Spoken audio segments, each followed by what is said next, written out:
quoi qu'il en soit, ici, on est encore dans les problèmes de croyances positives, négatives, la pensée positive, négative.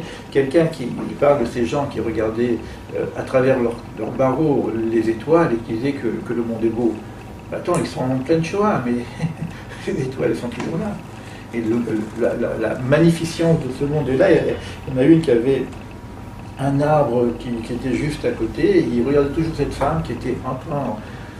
Regardez-là, elle avait trouvé une fleur, et puis cette fleur c'était sa compagne, et il a été la voir, et il dit qu'est-ce que tu fais? Je dirais comme elle est beau cette arbre. Ma question, il y avait combien de pourcentage de gens qui étaient... Pas beaucoup. Il y a beaucoup qui sont morts. Pas beaucoup. Mais la question n'est pas là. La question, ça veut dire que si on va dire, par exemple, si on dit que 10% seulement des gens, par exemple, arrivent à garder leur dignité et tout ce que tu as expliqué, il y a peut-être aussi que 10% des gens dans la vie qui vont moi je vois dans le monde, je ne sais pas combien il y a de gens qui se posent la question du sens de leur vie, la plupart sont non, ils sont là, ça. En gros, je ne sais pas s'il y a beaucoup de gens. Je ne sais pas, je ne peux pas répondre à cette question. Peut-être qu'il y a une quête quelque part. Bon, je veux bien qu'on discute sur ça, Israël, mais ça ne nous aide pas beaucoup. Moi, ce qui m'intéresse, c'est pas ceux qui perdent.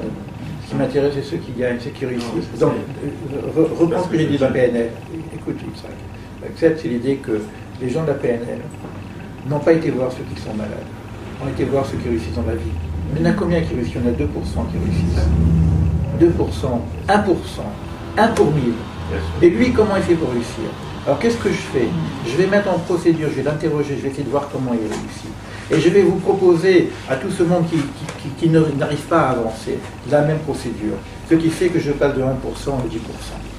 Donc je vais aider les gens en photocopiant les procédures. Là, c'est ce qu'a fait Viktor Frankl. C'est ce qui, on peut expliquer pourquoi lui tombe. On ne va pas le condamner, évidemment on ne va pas le condamner. C'est tellement dur. Quelqu'un qui perd la foi, on ne va pas le condamner. Et comment tu vas avoir la foi devant un truc comme ça? À la limite, c'est presque anormal de garder la foi. C'est pour ça qu'il doit être fort, celui-là, là-haut. Pour garder, même s'il y a 1% qui garde la foi, c'est pas possible. Ou c'est des fous, ou si c'est vrai, c'est pas des fous. Donc c'est quelque chose d'extraordinaire. Moi je dis que le peuple d'Israël aujourd'hui, depuis 3000 ans, qu'il existe encore en tant que juif, avec la même religion, avec ses mêmes croyances, attends, c'est pas possible de croire avec tout ce qu'on a vécu. C'est quelque chose d'incroyable. Voilà, donc on est dans l'incroyable, mais ça existe aussi. On disait, une des preuves pour moi que Dieu existe, c'est l'existence du peuple d'Israël. Parce que c'est pas possible qu'il continue à exister avec tout ce qu'il a vécu. Là c'est pareil. Donc, là, moi, ce qui intéresse Viktor Frankl, c'est pas ce problème de pourcentage, etc. Il s'est dit, il y en a qui passent, qui réussissent, comment cela font? Et il modélise. Là, il n'a pas fait de la PNL.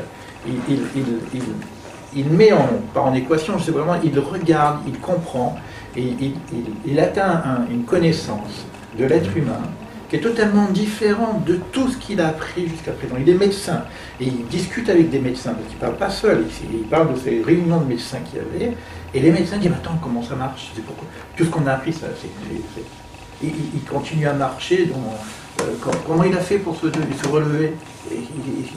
Il était mort, comment il se relève? Donc, ils sont là, ils recommencent, ils font c'est une... Alors, comment dire, les Allemands font leurs études cliniques en voyant jusqu'où ils sont capables d'aller, et les médecins, ils font aussi leurs études cliniques, jusqu'où on est capable de résister. Donc lui, il a dit que si on est capable de résister comme ça, c'est des humains, c'est pas des anges. Donc l'être humain est capable de le faire.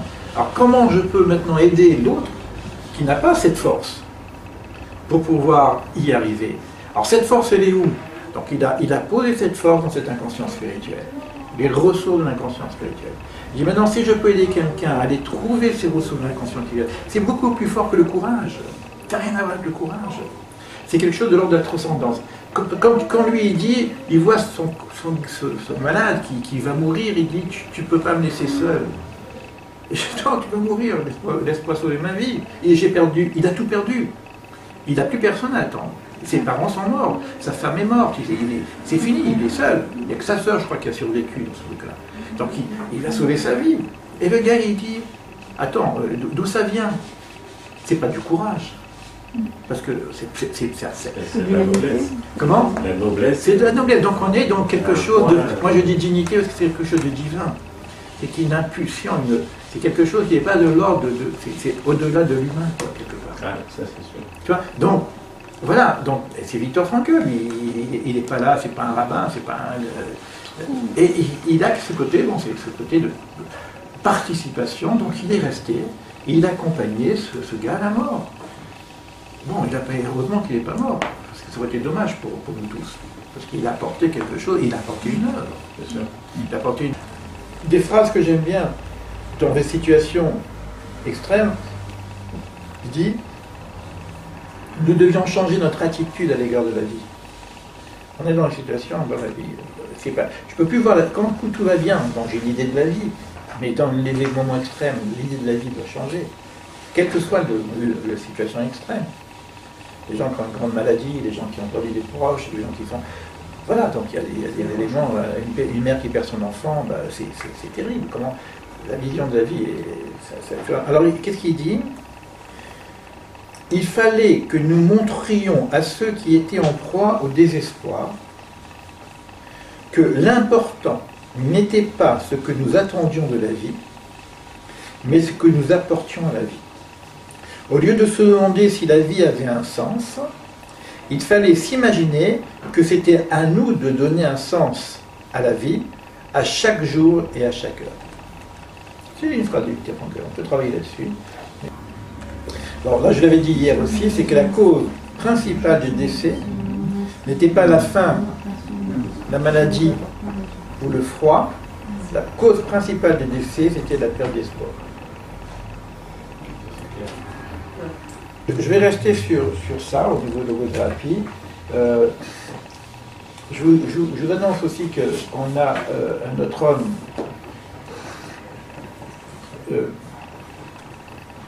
un grand bonhomme, un grand psychiatre aussi, c'est Henri Baruch, qui a écrit plusieurs livres, j'en ai encore quelques-uns ici, sur justement ce qu'amène la pensée biblique au niveau de l'éthique, et comment on peut utiliser ces éléments-là dans les situations extrêmes, notamment lui qui travaille en psychiatrie. Donc je ne peux pas vous le faire entièrement, en tout cas ça fait partie des leçons de partage que je compte vous faire. Quel est le titre? Écoutez, les titres, il y en a plusieurs. Il y a celui-ci, le message des Hébreux. Et là, c'est un livre totalement sur... Mais il reprend des éléments cliniques. Ici, j'ai humanisme, psychiatrie et histoire de la... Hein?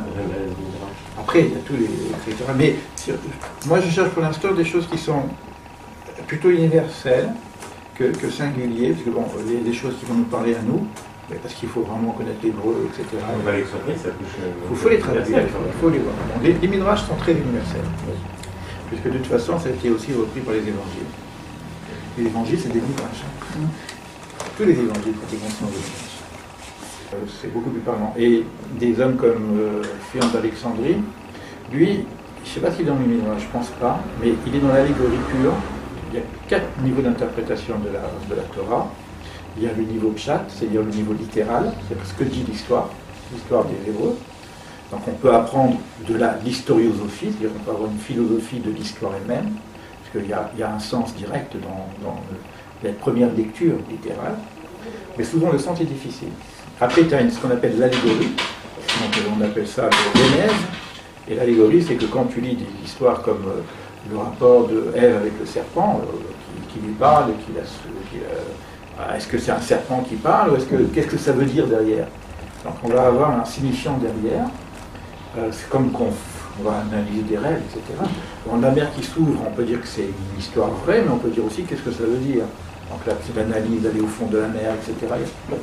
Donc là, on est dans le remède. Le midrash, le drash, c'est bien de ces légendes, entre guillemets, qui viennent nous ajouter de l'histoire, mais là, c'est de l'histoire métaphorique, qui nous donne encore un niveau de sens supérieur. Donc on est au 3e niveau, qu'on appelle le drash. Il y a un 4e niveau qu'on appelle le secret, le caché, c'est le sol.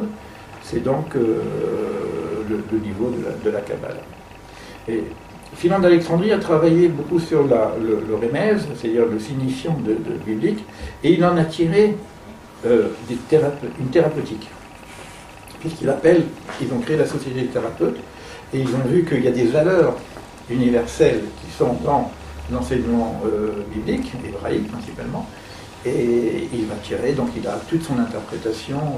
Bon, pour moi, c'est un grand initié, quoi, c'est partie des initiés de l'époque.